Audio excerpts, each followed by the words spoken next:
No sé quién te dejó, pero amor créelo, que en un par de vidas ese sería yo, te tiene que doler. The Rosario Islands are one of the most beautiful in the world, and Isla Grande is perfect. Amazing seafood, friendly people, and the beaches are top notch. But a lot of people only come here on a day trip to go to a beach club. So today I'm going to share with you why you should come, what to eat, where to go, and of course, how much it'll cost.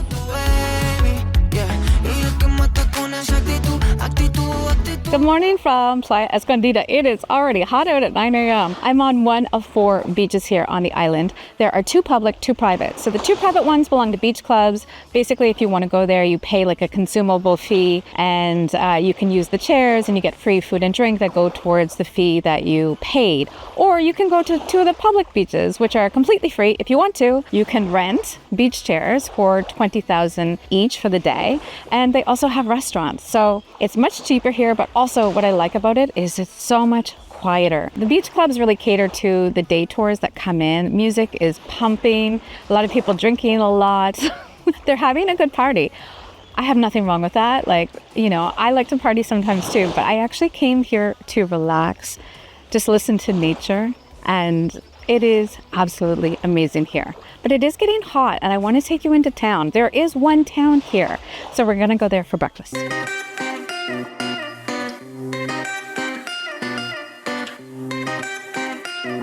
I walked into town yesterday. It's a lovely 20-minute walk. Most of it is actually in the shade, which is fantastic. And I think it goes along the line actually of the beach clubs because I hear a lot of music. So you'll see a lot of locals coming into town, going to work on bikes for the most part because there are no vehicles here, no motorbikes, no cars. But I also wanted to share with you just a little bit about all of the things that I researched that were wrong. The first one was basically that this is a cash-only island. It's not.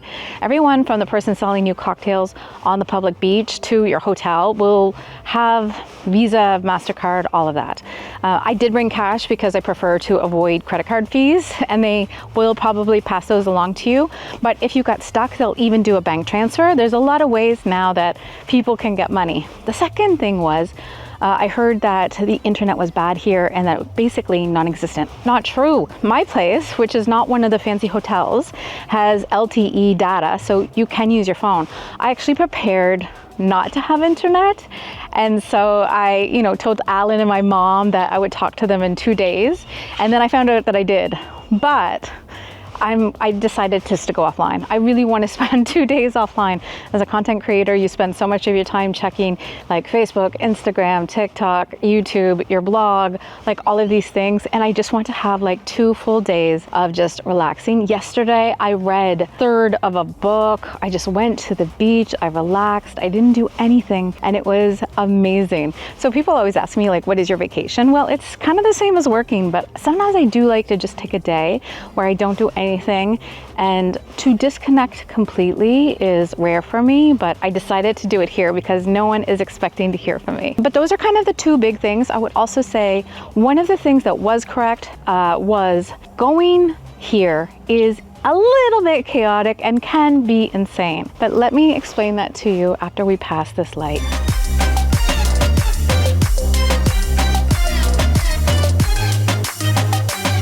The one thing that the internet got right was getting here can be chaotic. So the easiest way to do it is either if you're a group, get a direct boat together, and then someone will come and get you and then drop you off where you need to go. Or if you're with a nice hotel, they will take you directly to the hotel. Also a great idea. Those are the most expensive options. The cheapest option is actually to take the longest boat, which first stops off, I think, at Isla Baru, stays there for a little bit, and then comes here. It takes 2 hours. Or you can take the direct boat shared, which is the most chaotic, but at the time it seemed like it was the most sensible. So to do that, instead of booking with my hotel or to go through a tour agency, I decided I would just go down to the port and book. That was a mistake because I booked with one of the tour guides that's part of the community association, and it cost the same amount. However, what happens is you go inside the port, you pay a port fee, you basically wait to hear someone call your name. But but there are hundreds and hundreds and hundreds of people. It felt like hundreds of thousands because they're all over the port and you're waiting for someone to call your name. It did work out in the end, but I'm gonna tell you, like, it was like 60 minutes of me talking to people saying, hey, I'm with this, like, I'm not on a day trip, where should I go? Because so many people are coming from day trips, it's super chaotic. Eventually it worked out. But what I would say is, in the future, I would not book directly at the port. I would actually go to a tour agency and just tell them that I needed transportation only. So then at least I could look at all the tour agencies, they have signs and they have shirts, and then I would at least know that I'm at the right area on the port. It was not fun because I thought, oh my goodness, I've paid $200,000 to go there and return, and I might not get on the island. Anyway, those are the things that I learned. I am going to make a guide. I'll put the QR code right there, just with all of the details for everything, because I do think that online the information is updated. It will be free, just a free link that has the prices for everything, where I went, and even, to be honest, I was surprised. I went to the vegetarian restaurant yesterday and they didn't have any vegetarian food. Because this is part of a protected area, you do see garbage cans everywhere and you can see no garbage anywhere here. The interesting thing is, though, garbage removal would be very difficult, and then also having a ton of tourism here would also be very difficult. So it's interesting. You do see a lot of signs about, protecting the area if you brought something to take it, and then also that this island is not for sale. So I am sure there are a lot of international chains that would love to park a hotel here, but they just don't have the infrastructure to deal with that. In fact, I just walked by this area, which I think is the garbage holding area, that they then, I don't know if they burn it or they take it to the mainland. And we made it into town. I put on a shirt. I do think that even when you are on islands, when you come into town, if you're wearing a bathing suit, just throw something on top. It's respectful. You don't see people in town wearing their bathing suits, so best to just throw on a shirt. Also, it's getting very hot and my Canadian skin is going to burn. So I came here yesterday, I think around 12:31. Do not do that. It's very, very hot. Right now it's 10 and you can see just so hot, bright, direct sun. I'm glad I actually have that shirt. And then this is the main square. This looks like a soccer court, soccer field with dirt. I don't think grass would grow here. And then right over there, there's a little bar.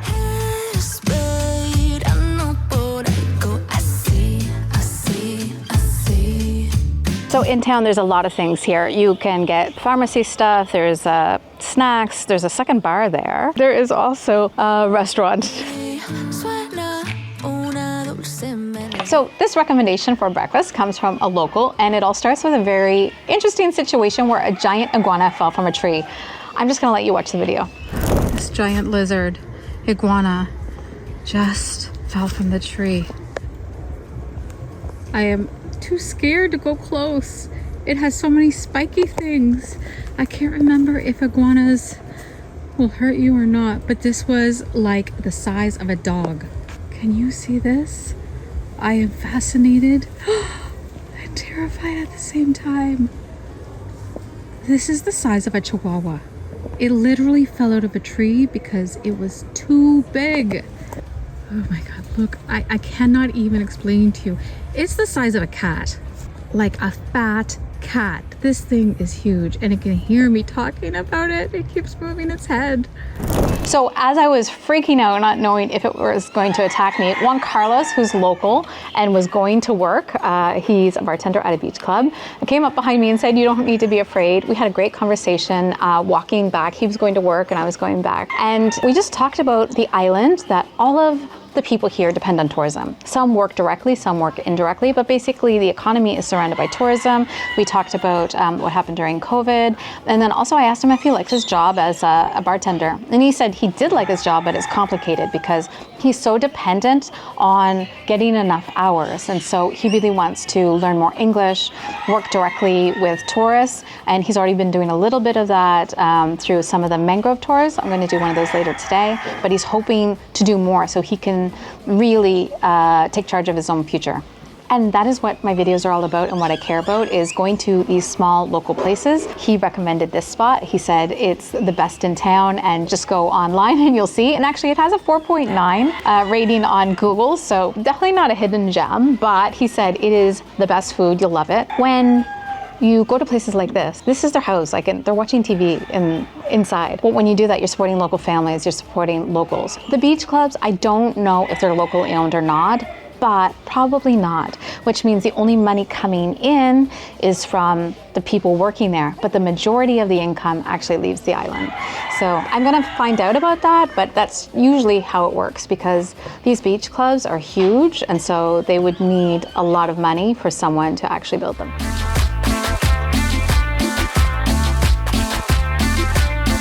Seriously, what a breakfast. So these are arepas, probably the most classic Colombian breakfast, but they are not fried, they're actually done a la plancha, which means they are grilled. And here we've got costeña cheese, salty cheese, and a whole lot of shrimp on top of salsa. So it's just grilled vegetables.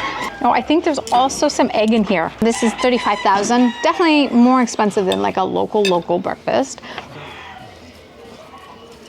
And it's delicious. I love the arepas when they're done a la plancha. They're just nice and light. The vegetables are just done in this really nice sauce. I now understand why this is rated 4.9 on Google, because this is delicious.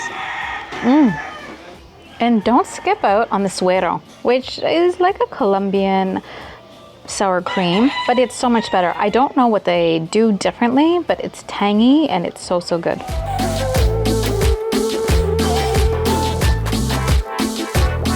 This is a lovely little pueblito. So it is mid-January, which means the kids are going back to school in a couple weeks. So they are still out in the streets enjoying their last days of freedom before going back to school. And you can actually stay here. So all along, when you walk the 20-minute walk, you do see accommodation. But I also saw around here that I do think that people come and they stay here. There's places that will do your laundry, and there are lots of restaurants here. So you will not go hungry. Buen día. ¿Esto? ¿Quieres verlo? Amande, un momentito. Es nosotros. ¿Cómo te llamas? Lauren. Lauren. ¿Y tú? Deymar. Deymar, me gusta su nombre. Inglés. Inglés. Sí, soy canadiense. Mi nombre es Ayngelina o Angelina. Venga la agua. ¿Quieres? Oh, es pesado. Venga la agarra con la mano. Yeah. Oh, you got it. A little bit higher. Gracias. Y eso usted lo puede regalar. No. Para darle la vuelta. La próxima vez. Ciao. Oh my God, they're just like my nephew, Sawyer. Everything I have is like, oh, can you give me that? Can I have that? Can I have that? I was like, oh, my camera, maybe not. Now, when you walk on this path or really anywhere on the island and you pass a local, be sure to say, hola, buenos dias, buen dia. Like, whatever it is, hello, if that's all you know, it's just polite. Buen dia. I come from a small town in Canada, and you acknowledge people when you pass them on the street. Same thing with Island, and to be honest, same thing with almost everywhere in Latin America. Maybe not the big cities, but also a lot of the big cities. And the only place I've learned, and it's very curious that they don't do this, is actually in Cuba. Unless you're going to a small town, but definitely not in Havana. People don't do that. Same thing in Toronto. You do that, you scare people. And home sweet home. So I am staying at the Eco Las Palmeras. It's really like this old school kind of accommodation. A lot of the accommodation on here, it's either very rustic, basic, or it's very high end. So I'm actually only spending $37,000 a night, and I'm staying in a dorm. And actually, I think when I checked in, they were like, oh my goodness, she's not in her 20s. Is she going to like this? Is she going to be too hot? There's no fan in the dorm. But I'm going to show you, the dorm is actually really nice. So you can have a whole room to yourself, and it's got a bathroom included. I booked last minute, and I actually booked direct. I found them on WhatsApp and just asked if was better for them to book direct and how much it would be. Over there is a charging station, so you can charge everything. The rooms do not have electricity. There is a kitchen here where the food looks so good, and then a little dining room through here. And right here, people are already checking in. So getting the lowdown on everything, and I just need to, at some point, see if I can confirm my tour today. They've got snorkeling here. Over there, they've got hammocks everywhere. Yesterday, I read for hours in the hammock. They're under the coconut trees, the palm trees, and so when you want to get out of the sun and just lay in a hammock for a couple of hours, it was so relaxing. And then back here, more of they've got family style, 1 room, 2 room. There is a bathroom for people in the dorm, and let me show you the dorm. And here are the rooms. Here's my bed, all my junk. I carry my money, my passport, my cards on me, but otherwise everything is fine. It's just been really, really nice. And with the windows, the breeze, it's been great. I haven't stayed in a dorm in a long time, but for $37,000, when they suggested to me, maybe you want to upgrade to one of the rooms because then you can have a fan, it turned out there wasn't any available. And I said to them, I actually don't think I need a fan, and I didn't. In Colombia, you do not want to skip out on this fruit. It is called lulo. Now, lulo is known as naranjilla in other countries, I think in Ecuador, but basically what it is it's an orange fruit that almost looks like a fuzzy tomato, but it tastes like pineapple lemon. And in hot areas where it's so humid, like today, when you're starting to feel like you're fading, lulo will totally perk you up. And that's because it's this pineapple lemony tartness. It's just like a shot of vitamin C, and it's so good. I don't know why, actually, it hasn't become one of the fruits that have become really popular, because it is my favorite. It's tangy, tart, a little bit sweet, just the great pick-me-up in the Caribbean. For lunch, I ordered sancocho, and I've had it before, but always in the Sierra, in the mountains. And it is a traditional soup that uses whatever is local. So in the Sierra, it's usually a big soup stew. But here, it's completely different because we're in the Caribbean, and so we're getting away from those heavy meat stewed dishes, and instead it's using local ingredients like plantain, fish, coconut, lime, and so much food. They've given me a little side of what I think is cocoa rice and a patacone, and an entire fish. I was thinking this was a little bit of a splurge for lunch, and I think this is going to be my lunch and dinner. But the thing I want to get into is actually the broth, because it should be the best part of this dish. You know, on this island, when they use coconut, they don't get it out of the can. They're actually using it straight. I heard them cutting one up to make this dish. It is so good. And I think this is red snapper, known as mojarra here. And just to get a little bit into this. Oh my God. It is so good. Fish in a coconut sauce, and then a little bit of this green plantain. This is fantastic. Now, although this is one of the more economic, it's an eco hotel, it also gets really great reviews for its food. And I can see why, because after I checked in, I heard them, or I smelled them actually cooking, and it just smelled so good. I knew I had to come back and eat here. This is such a good meal. This rice. It's like a sweet coconut rice. It is so delicious. This is a fantastic meal. I'm glad I decided to get it, but I'm gonna need to take some time here because eating a whole fish and all this rice, I don't know if I can get through it, but I'm definitely gonna try.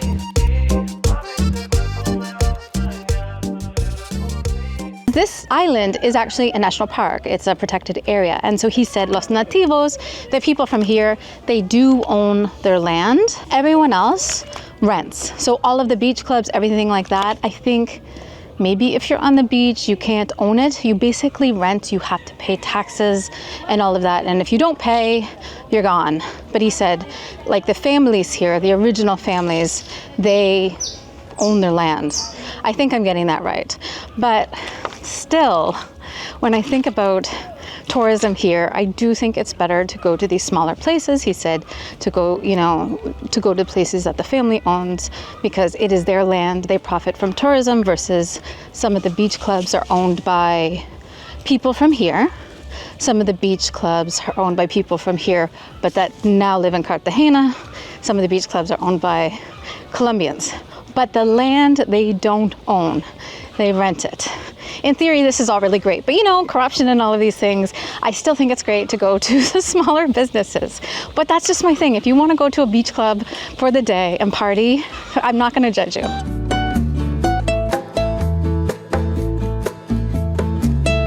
I'm heading into Playa Libre, which literally means free beach, and it is the other free beach. I came here yesterday at 3 p.m. and it is beautiful, but in the afternoons, the water in January actually gets pretty choppy, so it was a rough beach, and I ended up going to Playa Escondida. But I think it's pretty good in the mornings. That said, all the day trippers were gone by then, and I can hear lots of music, and I think it's because there is a beach club nearby. Now, I don't think you need to be, again, staying overnight at this beach club, but you do need to pay probably a consumable, and they'll rent you the chairs for the day. Oh, the water looks beautiful today, and it is much more calm. Now, they have two types of rentals on this beach. You don't need to rent anything, but you can rent a chair for $10,000 for the day, or you can rent a cama, like a sunbed for the day, and that's $20 for the whole day. Or if you're like me and you can see some of those people down there, you can also just bring a towel. There is food here, and the restaurant is right up there, so they make it in a kitchen and they bring it down to you. But you can see lots of people coming in now, so I think I need to get my spot on the stand. And then this is the beach club right here. So a lot of day trips I think are coming right here, and they paid for something and have a wristband, but you can literally have the same beach for much less.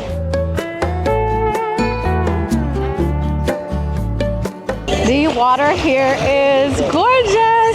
Now, we are in a coral area. There's coral that surrounds this island. Unfortunately, most of it is dead. There are lots of efforts to restore the coral. There are two places that you can still go and see it. They're a bit farther out, and I think they're trying to control it by mostly suggesting tourists go there so that at least locals can make sure that you're going in the right place. Everywhere else is supposed to be pretty dead, so I don't think snorkeling is that great here.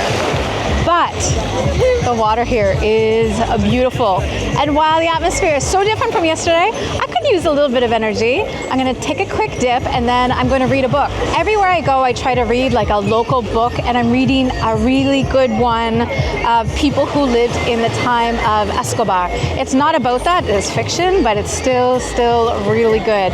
I use Kobo everywhere I travel, so I don't have to carry heavy books, and I've got lots of books to read.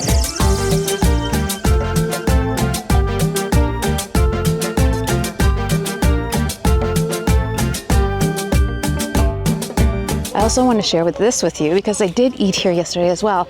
This is a little store. They've got some fruit here. They will make drinks for you. And then also, oh, she's almost sold out because all the locals come here. But she has fritos here. So fried empanadas, arepas. I can't remember what she said this is, but it has cheese inside. And then they also have a drink made out of rice. So if you're looking just to get a banana, some fruit. Oh, and this is the lulo. Then you can do that. Anyway, on the island, food is not cheap. And it's not because they're trying to rip you off. Food is just expensive. They have to bring it all in. I learned that they don't really have a lot of fishermen here. So actually the fish is not cheap either. And certainly not, they don't get enough of it to feed all the tourists. So basically, I would say most plates start at 50,000. That's probably what you're going to expect if you get arepas or something like that for breakfast. Maybe 15,000 or 30,000, I think, at my place if you want to get juice, coffee, an arepa, and maybe some fruit, 30,000. And then if you go to get those little fritos there, it's like maybe 3,000 to 8,000, depending on if you get chicken or if you're just getting egg or if you get cheese. So, you know, It's not inexpensive, but also we're very remote and they can't produce their own food. And so the prices reflect that. I think it's fair for what you get. But it's just funny because I'm paying more for food at each meal than I am for my accommodation. But that's just how it goes sometimes. But anyway, on to Playa Escondida again.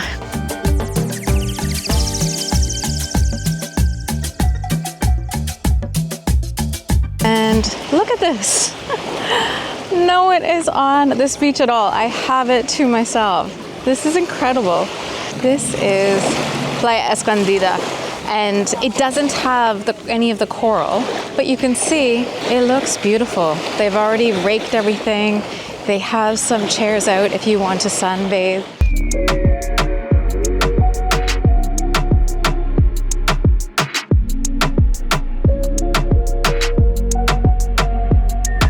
So when they call this Playa Escondida, I think it's because it's hidden from the day trippers. It is so lovely here. When you walk in, it doesn't have the dead coral. You can see through to the ground. There's a little bit of sea plants, but you can see them and walk around them.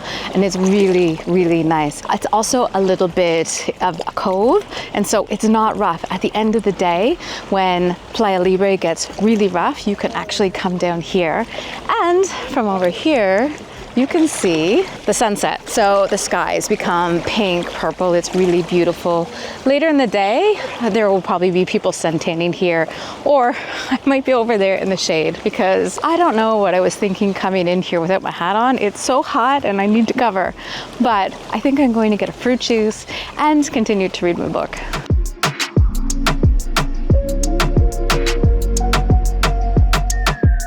Beautiful view, comfy seat. I'm in the shade and I've got maracuyá. Maracuyá is passion fruit in English. You can get it throughout Latin America, also in parts of Asia. I love it because it's like tart sour, which is like my jam for drinks, and just a little bit sweet. Oh yeah, gets right here. Now, I did ask, what is the deal with growing food here? Can you get anything here? Do all of these fruit juices, are they sourced locally? Because they're not cheap. But she said, no, actually, everything is brought in. The only thing that you can get is obviously coconut. And she said some green plantain, but definitely not enough for the island. And I mean, when you look around the island, you can see there is no farmland. This is a national park, so they are bringing everything in. It is a remote place. I think prices are reasonable. I mean, certainly less than I would pay for this at home, but probably more expensive than I would get on the mainland. So just keep that in mind when you go places that people are just trying to make a living, and tourism is part of that. So enjoy your 15,000 peso drink because it is so good with this kind of view.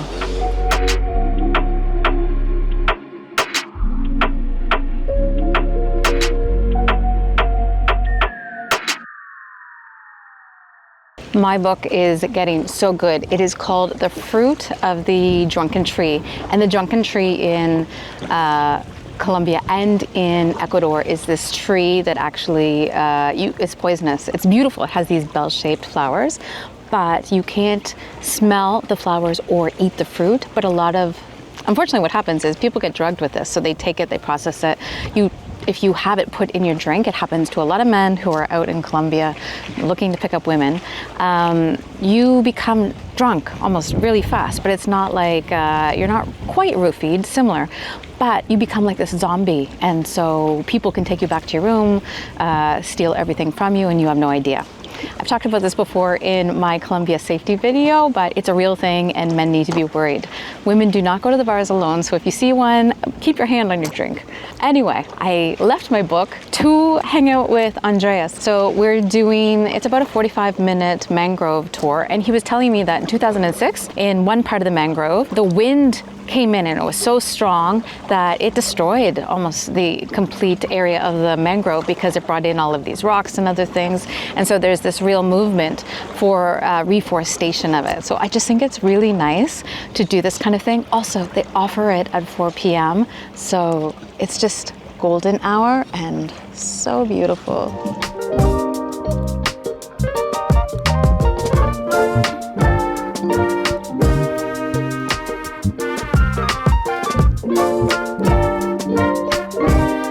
All right, we're heading into the first mangrove. It's called Coco Solo, which is named after the property next to it. But I was just learning that there are actually 3 types of mangroves. So there's a red, a white, and a sargasso. And on this island, they actually have all 3.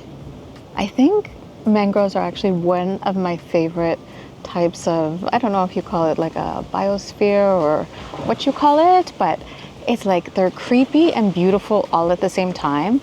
But also you can see it's so peaceful. Andreas was saying, especially during the full moon, all of the animals, like even the lobsters, everything will come into here for protection.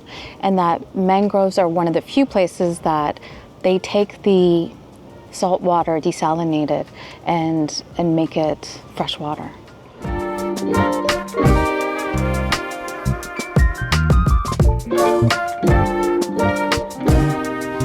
We're now in the second mangrove, and this is the most deep one. But he said it's also the home of the medusa, and asked if I knew what that was. I don't know what that is, but it doesn't sound good. But I guess we're gonna see.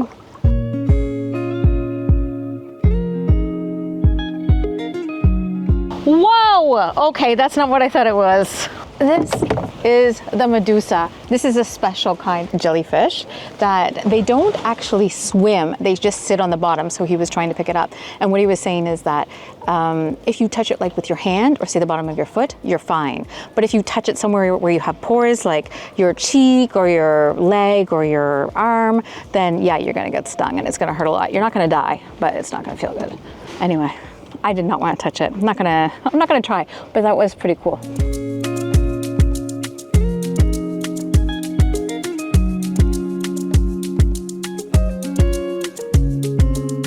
Final mangrove, and it's so interesting because they're all a little bit different. It's kind of like the Galapagos. This is Manglare caracol, which is for conch, and I was just talking about how I thought conch was endangered here, but he said no, there's tons here, so it's not, and locals love them. And I have seen them on menus, but I just thought I wasn't sure. A lot of countries you can't eat conch, and I thought locals will still serve it, but I will just choose seafood instead. But he was saying that the medusas, there are too many medusas, so they are the greatest issue with the conch, but the turtles eat the medusas. So actually in the first mangrove, there are so many turtles that there are no medusas. Second one, it's like you've got a balance, and then third one, lots of conch here. The most conch here, no turtles, fewer medusas. I don't know if that makes sense, but I think I got that right.